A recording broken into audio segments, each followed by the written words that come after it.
the papacy is another big thing for that. And I didn't immediately start with the papacy. I think I started first with the discussion of authority and church governance. So Baptists, I took an ecclesiology class a few semesters ago at OBU, and they would teach that in the New Testament time, during the time of the apostles, it was autonomous, local, congregational churches. Like okay, that were led by either one or a few pastors and deacons. There were no bishops. They weren't connected in this wider like Catholic church, so to say. Like there wasn't bishops over dioceses, and they would come together for like stuff like that. And I took this class, and obviously I'm convinced of Catholicism by this point, and I was just like, what in the world? Because months earlier, I had already settled the debate about what the early church had, like their ecclesiology was, which is church structure and governance. And it seems from the writings of St. Ignatius, who is within living memory of the apostles, and I think it's mid-2nd century that he lived, that the structure was bishop, priest, deacon. So it's a three-tiered hierarchy that connects all the churches instead of local autonomous congregations that are led by the congregation or a panel of elders. And it seemed a lot more connected.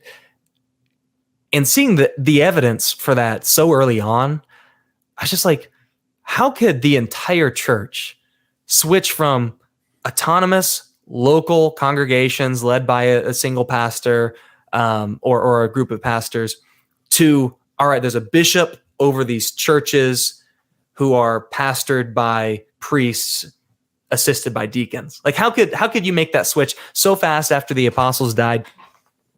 And getting into that debate, I'm just like, there's no way. Like the early church was so conservative.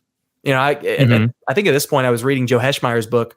It wasn't Pope Peter, but it was the early church was the Catholic Church. It had actually just come out around that time. So I was reading this book, and I'm like, he's making a really good point that considering the conservative nature of the early church, they rejected people for celebrating Easter on the wrong date. You know, they were like, you are a heretic. You're going to be excommunicated if you don't like get this figured out. They are so conservative on so many things. And if some novel doctrine just pops up out of nowhere, then they're like shooting it down immediately.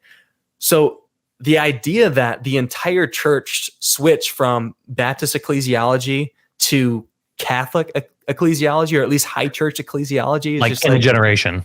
Yeah, in a single generation with no objection at all, no recorded objection or debate or anything like that. Just the entire world changed. Just like, what is that even? Like, that is not even a cohesive theory at all.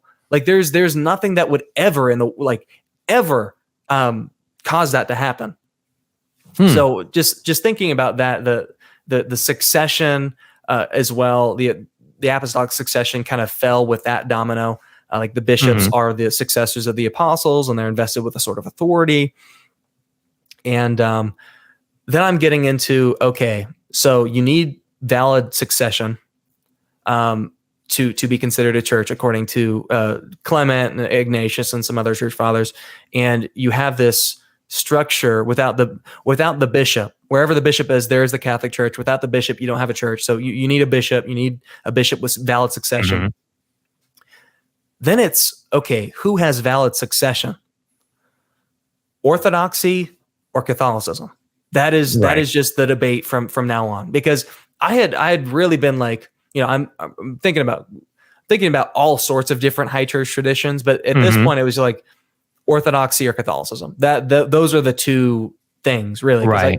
You know, so getting into that debate, I was already leaning towards Catholicism, but just taking that same logic about the bishopric arising out of thin air for no reason, like that doesn't make any sense. Yeah. The same is true with the papacy. So imagine the Bishop of Rome, like just saying one day, hey guys, I have universal jurisdiction, and all of you, hey guys, I have universal jurisdiction, and this is apostolic tradition, and it's because I'm a successor of Saint Peter, and I can judge and be a final court of appeal for all your synods, and you have to run things by me and all these things. Hashtag get wrecked, nerds. One day, like, hey guys, and everyone's just like, sounds good to me. Like, I guess we received that from the apostolic deposit too, even though we don't remember anything being taught like that. Like, and of course, I'm reading. I actually have it right here. Eric Ibarra's new book on the papacy. This is amazing. This was my Christmas gift right here, and this is. Oh man, he's running away. He's grabbing it too. There it is. Oh my gosh, there it is. Yeah, so I've been reading this. I am like, Eric Ibarra said, this is a reference work. No, we're going cover to cover with this. We're going cover to cover. And this is only affirming my studies. When they start reading St. Ignatius, fundamentalism is already in trouble. Yeah, no, for sure.